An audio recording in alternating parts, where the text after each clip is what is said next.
Alright, so this is the last video of section 2.3, looking at higher derivatives. In the very first derivative video, I kind of went over the notation for functions, which is f prime for the first derivative, y prime. And the one that we don't use all that often is dy over dx, the derivative of y with respect to x. And these were all for the first derivatives. So the notation now for higher derivatives are as follows. The first derivatives are still the same. Second derivative now, I would put f double prime, and I would put y double prime.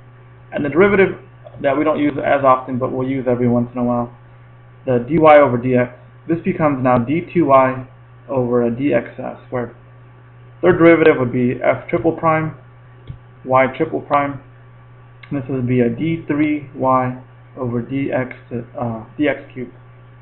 And as a general rule, the nth derivative, so if you want to go beyond the third derivative, let's say the fourth or the fifth, you would put f, and then you would put a little 4 or a 5 in parentheses to indicate the fourth or the fifth derivative, respectively. So anything beyond 3, as far as derivatives go, you put a little parenthesis, and whatever derivative you want, you put it inside the parentheses. Alright, look at the first example. So I have f of x given to me, and I want to find f double prime, f triple prime, and then evaluate f triple prime. Right? So, first derivative, I want to go ahead and see what exponent each one of these terms has before I go ahead and apply the power rule. So I'm just going to rewrite this. So this is x to the 4. 2x has a little invisible 1, or the unwritten 1. And then this negative 9, when I bring the x next to the 9, because it's x squared in the denominator, it's going to become x to the negative 2 when I bring it up. So now I go ahead and find each derivative using the power rule. This becomes 4 x to the third. This becomes 2. I go ahead and drop the power in front, so it's 1 x to the 0 minus 9. This becomes negative 2. Subtracting the power by 1, it becomes negative 3. And I go ahead and simplify this a little bit. This becomes 4 x to the third. This becomes basically x to the 0 is 1 times 2, which is 2. And this becomes plus 18 x to the negative 3.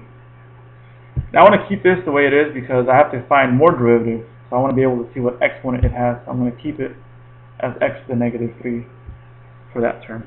And that's the first derivative. Second derivative now.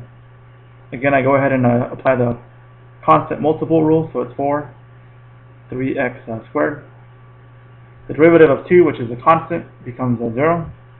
This place is now going to be 18. Drop the power in front.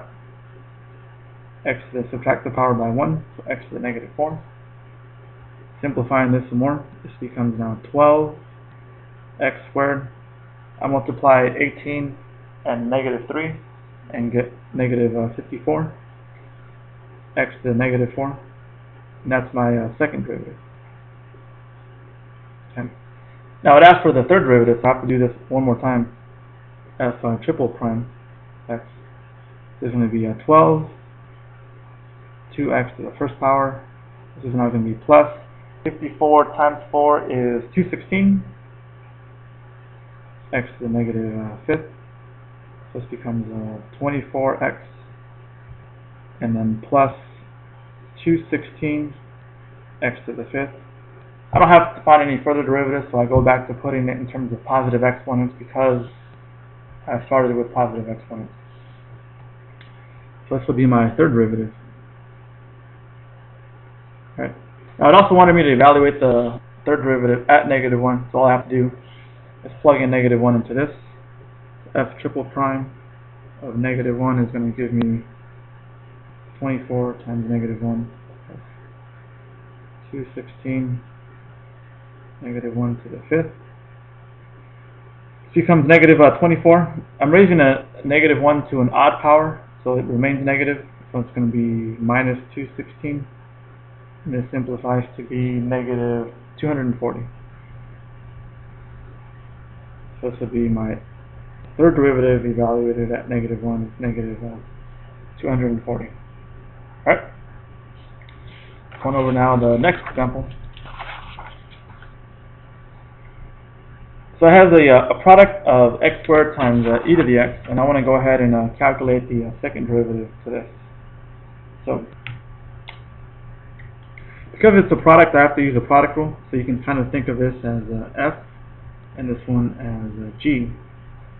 So the first derivative using the product rule is going to give me x squared stays the same.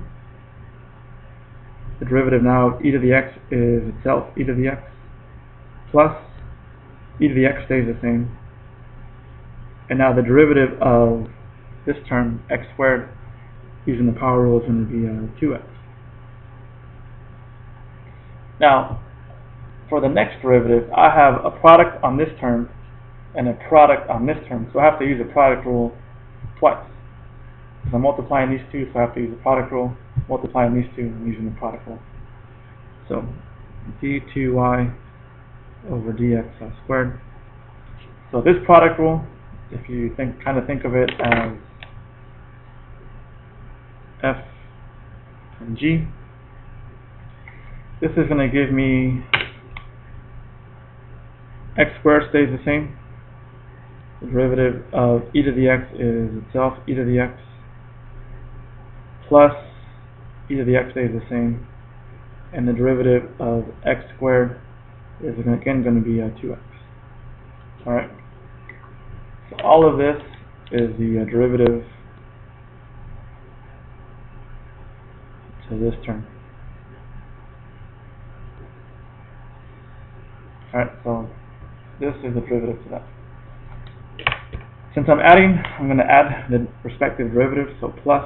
Now the derivative of this again is going to be the product rule, so think of this as f and think of this as g when I'm using the product rule, and it's going to give me, this stays the same, which is e to the x.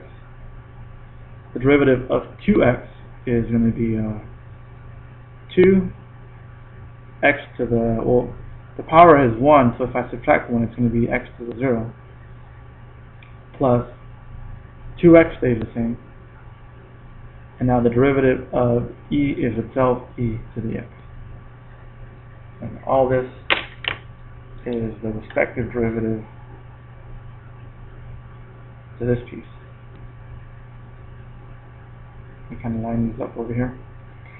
Alright. Now last little bit you have to do is simplify all this. So this now becomes x squared e to the x plus 2x e to the x plus, this is just going to be x to the 0, which is 1, so 1 times 2 remains 2 e to the x plus 2x e to the x. And notice I have like terms on the 2x e to the x, so it becomes 4x, so it's going to be x squared e to the x plus 4x e to the x plus 2 e to the x. And last little thing I can do is all these have e to the x in common, so I can maybe factor this out. So it's e to the x times x squared plus 4x plus 2, and that is my second derivative with respect to x. And that's my answer. And that's it for this section.